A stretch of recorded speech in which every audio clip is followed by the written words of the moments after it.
చదవండమ్మా. ఫిలిప్పీయులకు రాసిన పత్రిక 2:4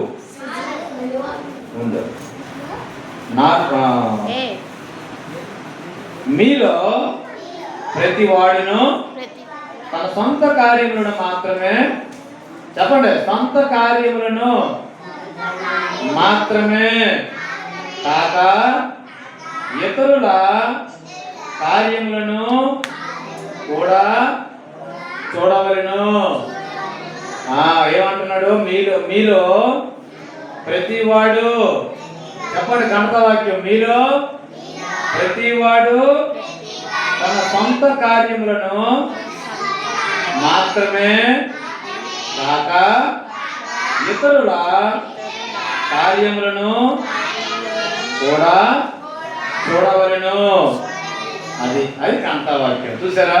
మనం ఎప్పుడు సొంత కార్యాలు అంటే మన పనులు చేసుకుంటూ ముసలివాడికి సాయం చేయాలి, పెద్దల మాటలు వినాలి, తల్లిదండ్రుల మాట వినాలి, టీచర్స్ మాట వినాలి, చదువు బాగా చదువుకోవాలి, కంఠస్థం చేయాలి, అర్థం చేసుకోవాలి, పేపర్లను మనం ఫుల్గా నింపాలి, మంచి మార్కులు రావాలి.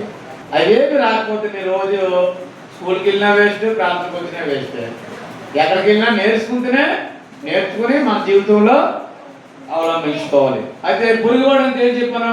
ఆయన సొంత కార్యాలు చూసుకున్నాడు. ఆయన నేను సొంత కార్యాలు చూసుకున్నాను, గిద్దుననే సొంత కార్యాలు చూశాడు. రాంబాబుని ఏం చేశాడు? ఆయన పని మీద వెళ్తాడు, పని ఆపేసి ఆయన డ్యూటీకి సెలవెట్టేసి ఆయన ఏం చేశాడు? ఎక్కడ తీసుకెళ్ళాడు?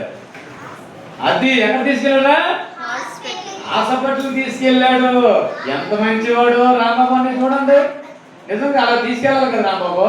అలా తీసుకెళ్తే కదా నీకు మంచి పేరు, మంచి మనసు, మంచి జ్ఞానము దేవుడు ఇచ్చేస్తున్నాడు నీకు.